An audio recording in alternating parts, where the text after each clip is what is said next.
embeera mukirize nti embeera ekoze ekyo embeera bwetyo bwefaananye owulidde era mu ddakiika eno nga bwatudde sayidi eyo eriyo barahmatullahi wabarakatu alhamdulillah sase nnyo okukalaba sebukunaleku saba mungu akusasule musinga obulungi mundaze omukwano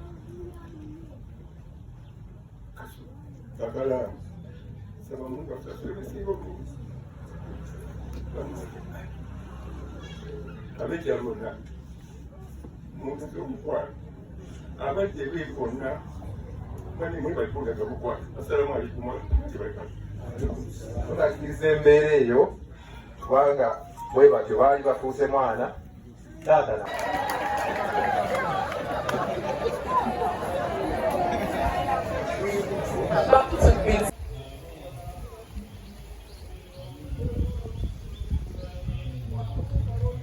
Tana y'omugenzi Isma olaxes.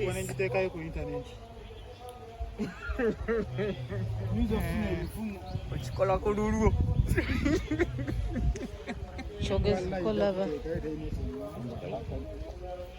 Tana y'omugenzi Isma olaxes. ne mwana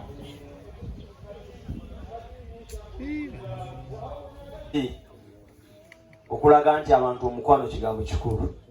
Saba Allah jalla jalaaluhu akusiima. Ebiseera ebisinga omuntu asobola okubeera mukwano gwa ssente yo nga si mukwano gwo. Omuntu asobola okubeera mukwano gwa mukyalawo nga si mukwano gwo.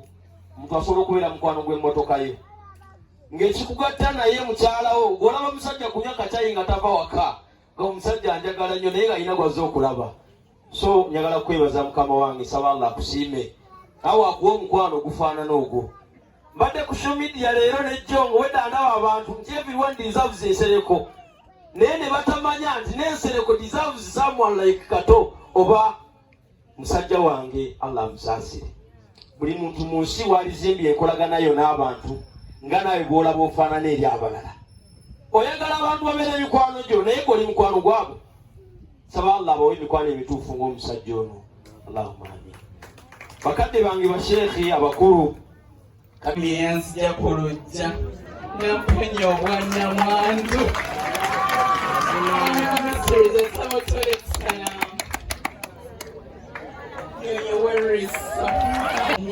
era nga mutwala nga my best friend kubanga yali confident wange ne bagamba temukyalimu bantu beesigwa ne Isma nga we mugamba ekintu kyange ng'akiziika we mugamba ekintu kyange ng'ampa ku magezi.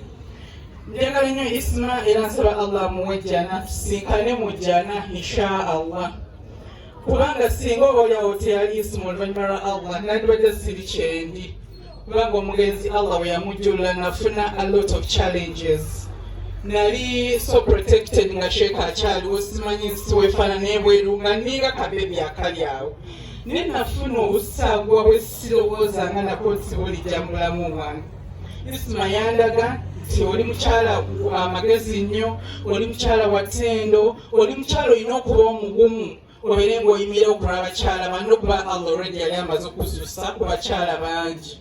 Nabeera ne Isma ne tukola foundation eyayamba omwana ow'obuwala n'abakyala bannamwandu bamu abalabako bangi nnyo bali bwayiseeyo.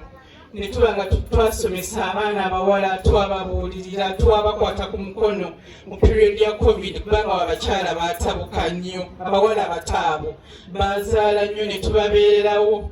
Isma ne tubeera nga tutambula naye ebbanga lyonna. Isma yanwanira olutalo lwa social media n'akuba bonna bannange ensayitola ku bizonto mwami waffe bizonto biri bino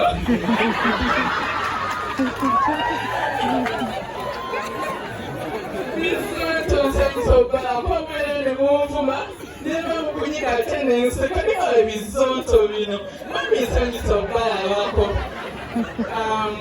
Tusaba Allah Isma amwejjana, tusaba omukwano gwonna Isma teyatulekera baana tutulabirira abo naye omukwano gwonna tuguze eri bazadde be. Bane mwebale nnyo okubeera olwa Isma, mwebale kumwagala. Wabangawo ekintu kyonna ekyetaagisa okusaddaaka ku lwa Isma weetuli.